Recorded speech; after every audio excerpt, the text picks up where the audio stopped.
Hello, everyone. My name is Joseph Suglia, Suglia, and this is a video series. It's a video series in which I will be lecturing on my translation into English of Beyond Good and Evil, Prelude to a Philosophy of the Future. In German, that is Jenseits von Gut und Böse, Vorspiel, einer Philosophie der Zukunft by Friedrich Nietzsche. And I'd like to begin with a quotation from Herman Melville's Typee. This is the epigraph for the video series. Again, this is a video series in which I will be reciting my English translation for you, but I'll also be commenting upon the text from time to time. And here's the quotation from Melville. Although the object in view of missionary work be the achievement of much good, that agency may nevertheless be productive of evil. In short, missionary undertaking, however it may be blessed of heaven, is in itself but human and subject, like everything else, to errors and abuses.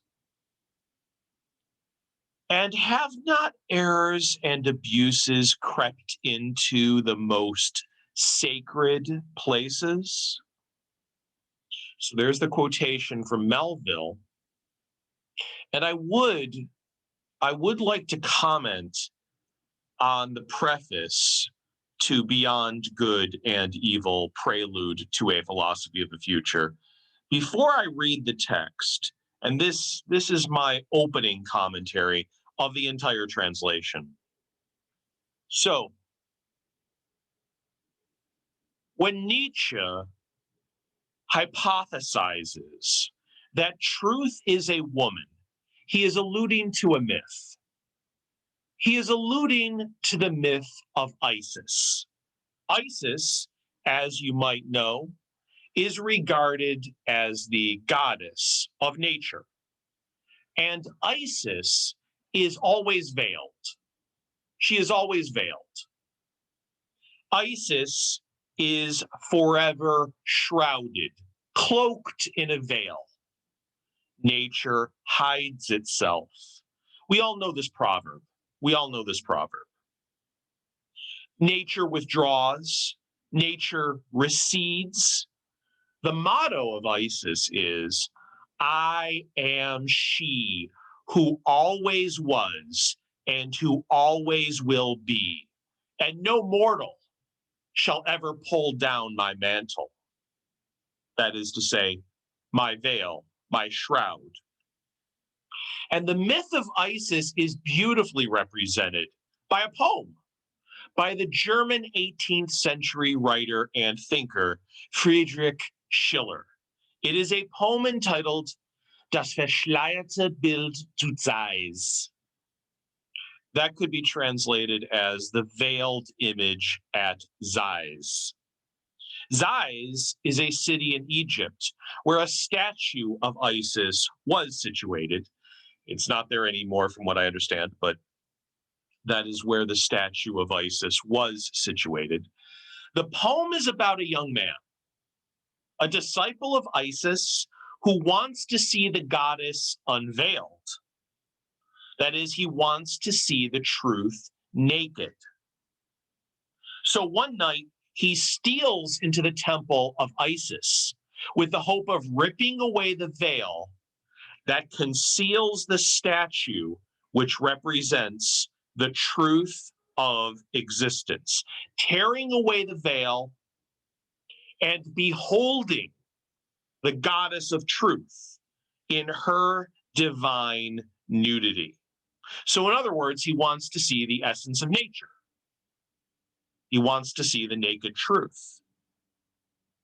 Within the temple, he reaches out to remove the veil of Isis and hears the words inside of himself, no mortal may move this veil, only I myself may lift it. So he wants to behold the naked truth. and takes off the veil from the statue, despite this interior warning. What happens then? The next morning, the priests come into the temple and find the young man lying dead on the floor of the temple, lying blanched, stretched out at the statue's base. I do recommend reading this poem. Now, this is an allegory, both the Schiller poem and the myth on which it is based. This is an allegorical fable about the essence of truth. So the myth of Isis is an allegorical fable about the essence of truth. The metaphysical presumption, and Nietzsche is here calling the metaphysicians dogmatists, right? Because the metaphysicians are really dogmatizers, right? They're dogmatizers. They're not critical thinkers. He means metaphysical philosophers, right? Dogmatizers. Metaphysical philosophers are those who believe that the world has a foundation, an unshakable, irrefutable, unchangeable foundation. And Nietzsche is an anti-foundationalist. He is a critic of metaphysics. He's a critic of the metaphysical need that his unofficial mentor Schopenhauer believes in. I mean, Schopenhauer came up with that term, the metaphysical need, das metaphysische Bedürfnis, the metaphysical requirement. Well, what is this metaphysical need? What is this metaphysical requirement? It is the emotional necessity, right? The emotional need or impulse to believe that there is a stable, immutable foundation behind the whirlwind of appearances. And anyone who believes that behind the whirlwind of appearances, there is a stable foundation, an eternal foundation, is thinking or feeling metaphysically, and perhaps thinking and feeling metaphysically. Metaphysical desire, then, is the desire for a foundation, for stasis, behind, below, or beneath the maelstrom, the whirlwind of phenomena. But for Nietzsche, as he writes, the perspectival is the condition of life.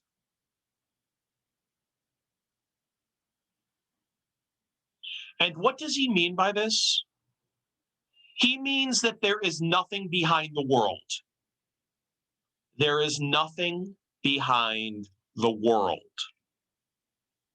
The world is appearance.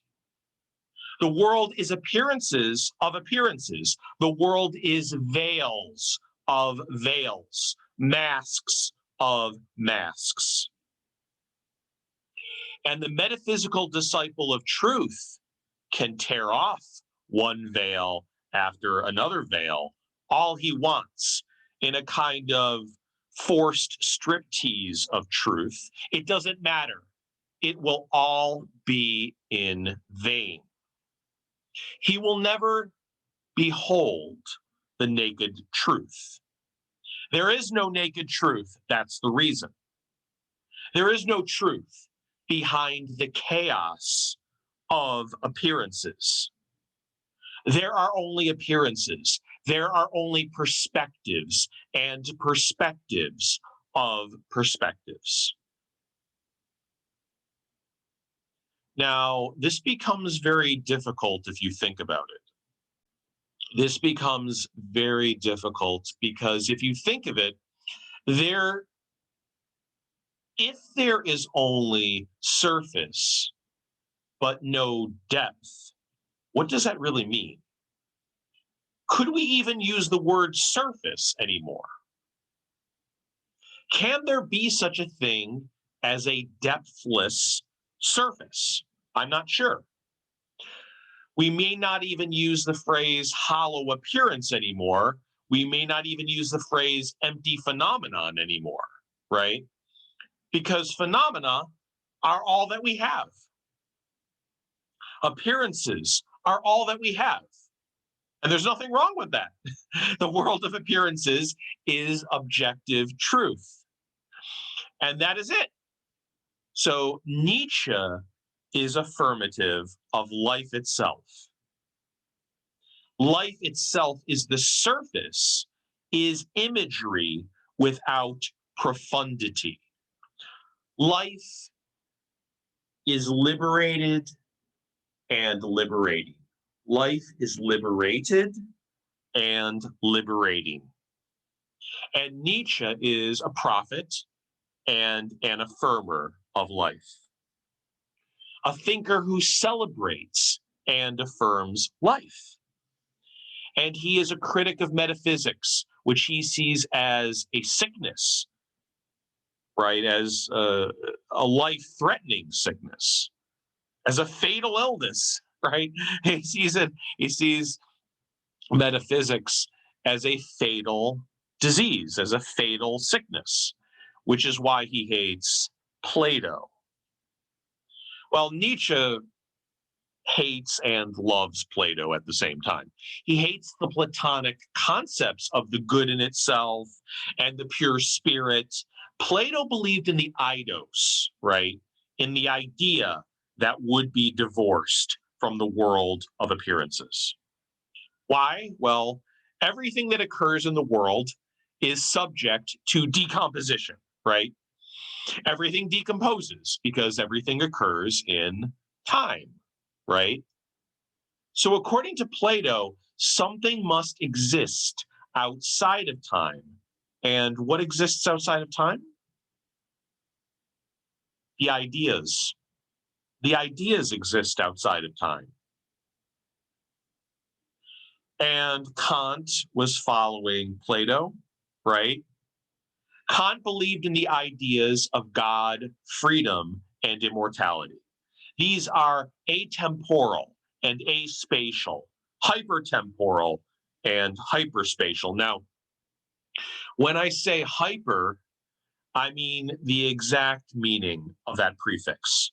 Sometimes people use the word hyper to mean, well, spastic, I guess, but also sometimes people use, hyper as a prefix to mean excessively. No. When I use the prefix hyper, I mean away from, beyond. So please keep that in mind.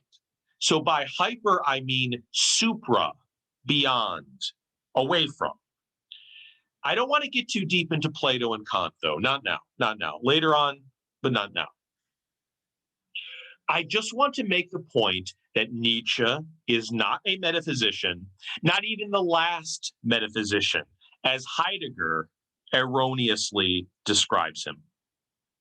Heidegger is wrong about many things. No. Nietzsche is not a metaphysician. Nietzsche is a perspectivalist, or it could also be translated, I suppose, as perspectivist, right? That is to say, he is someone who rejoices, who exults in the play of appearances, in the free play of masks, in the free play of veils, of surfaces, if one may even use that term. Now, there is more to say. So, to get back to the metaphor that is being used here, let's think about this metaphor, the metaphor of Isis and the veil of Isis. Let's think about it. So let's think about this metaphor of Lady Truth. So in the case of the Temple of Isis, if you were to see Nietzsche as a disciple of Isis, and he was only a disciple of the truth behind appearances, he was only a metaphysical thinker when he was very young and under the sway of Christianity and Plato, and later under the sway of Schopenhauer, whom he later rejected. In his book, Menschliches allzu Menschliches, ein Buch für Freigeister, Human All Too Human, a book for free spirits, You see him taking a distance already from Schopenhauer. And that's a middle period text, right?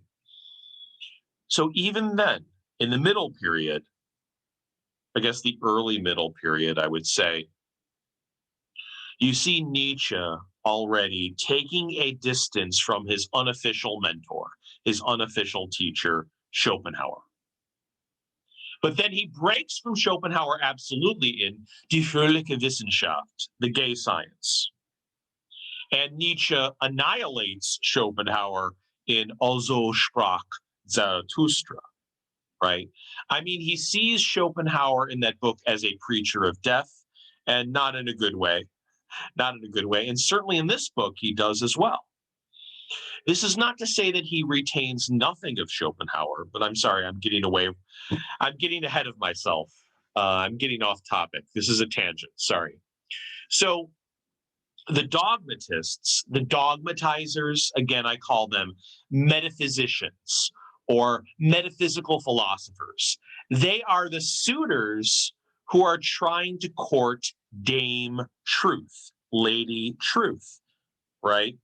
They are trying to woo Lady Truth. They are the gentlemen callers who are in love with truth. I mean, that is what a philosopher is, right? I mean, technically, I know the word philosopher means lover of wisdom, but you get my point. So, a dogmatic metaphysical philosopher, and is there any other kind, really? A dogmatic, dogmatizing philosopher, a metaphysician, loves the truth, and this philosopher is awkward, clumsy, and is fumbling around and lunging in a kind of inappropriate way, in a creepy way, in a stalkerish way at Lady Truth, trying to take off her veil in a way that is violating and disgusting and despicable. And Nietzsche is not like that. Nietzsche is very cool, and he knows not to lunge at Lady Truth. Now, this is an allegory, of course. This is all an allegory. He's not going to lunge and fumble around. No, he's going to keep his distance.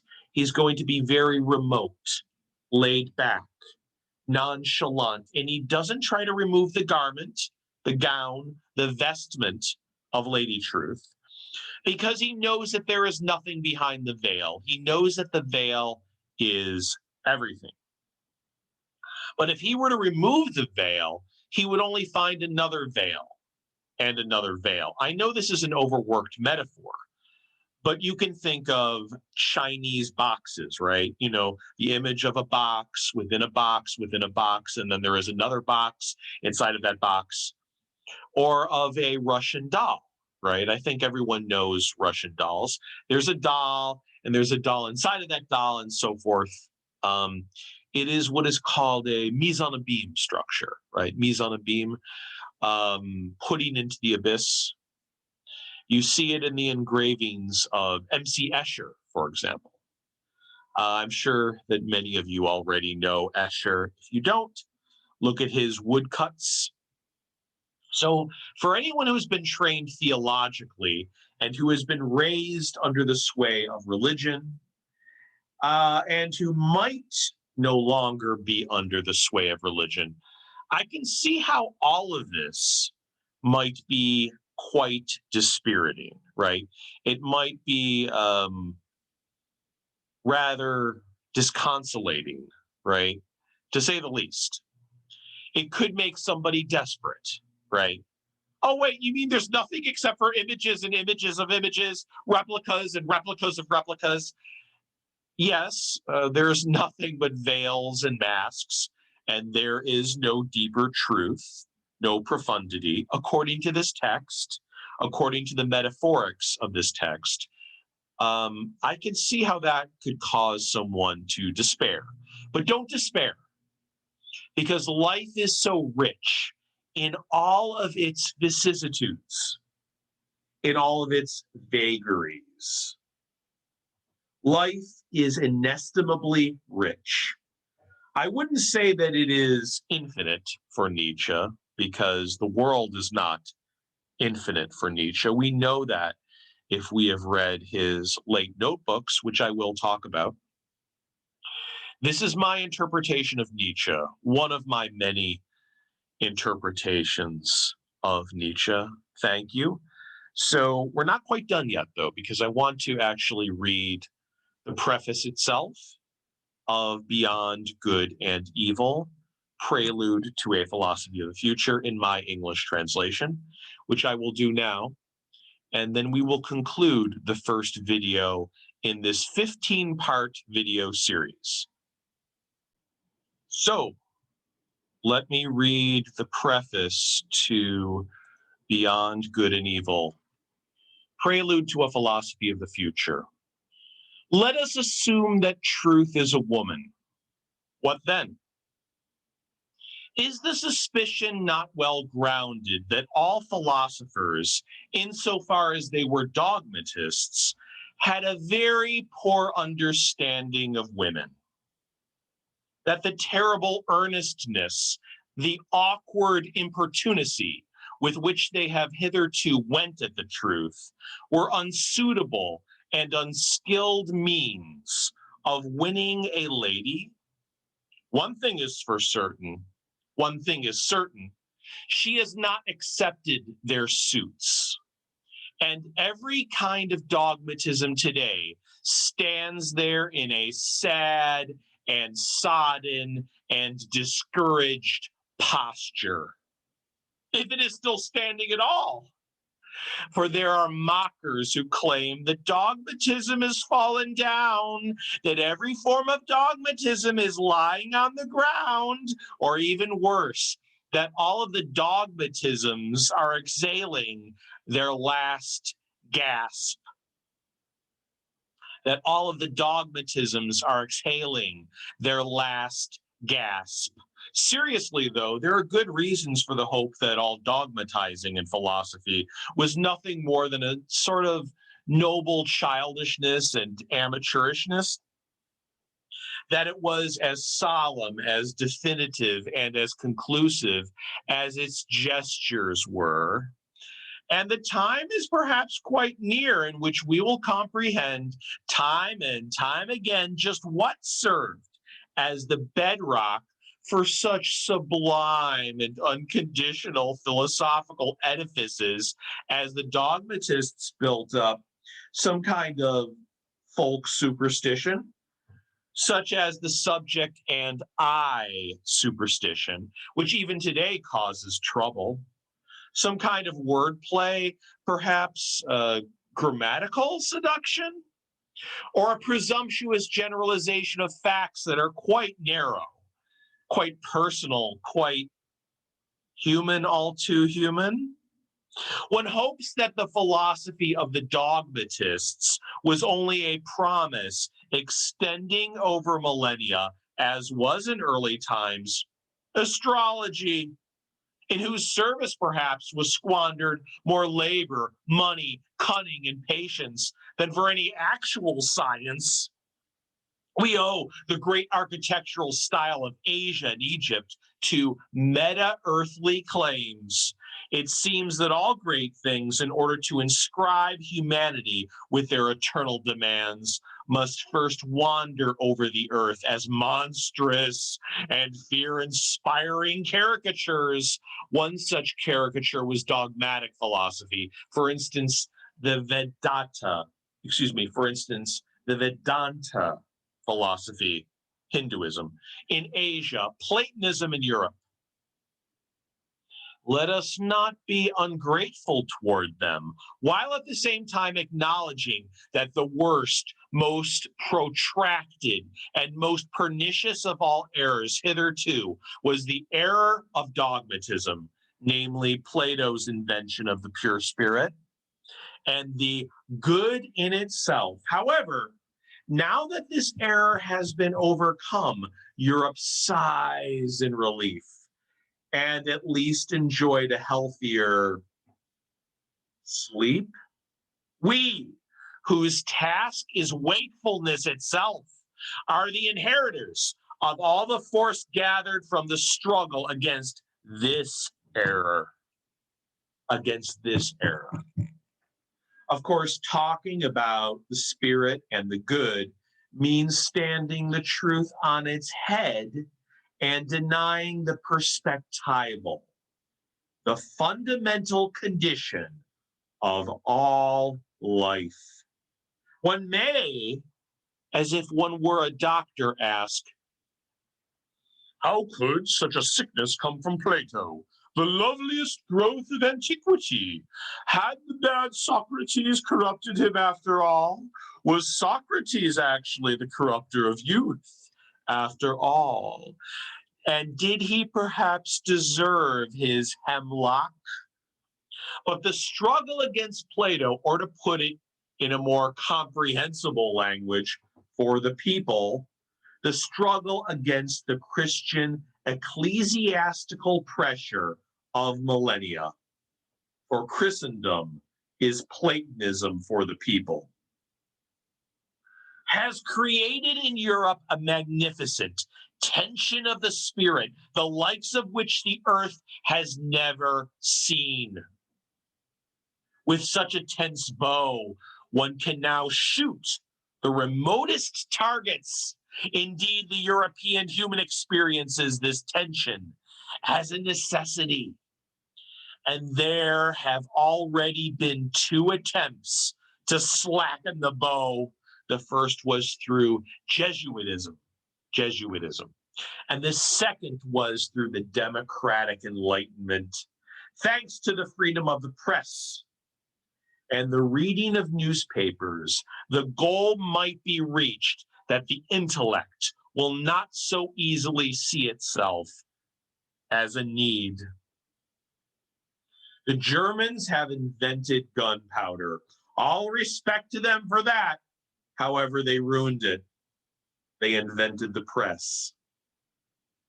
But we who are neither Jesuits nor Democrats, nor even German enough, we are good Europeans and free, quite free spirits, and we still have them. The total need of the intellect and the total tension of the bow, and perhaps also the arrow, the task, and who knows, perhaps also the goal. This was written in Oberengadin in June 1885. Thank you very much. So this concludes the very first video in the 15-part video series in which I recite for your benefit my English translation of Jenseits von Gut und Böse, Vorspiel, einer Philosophie der Zukunft by Friedrich Nietzsche. Thank you very much. This is Joseph Suglia, Suglia, signing out and signing off. Thank you.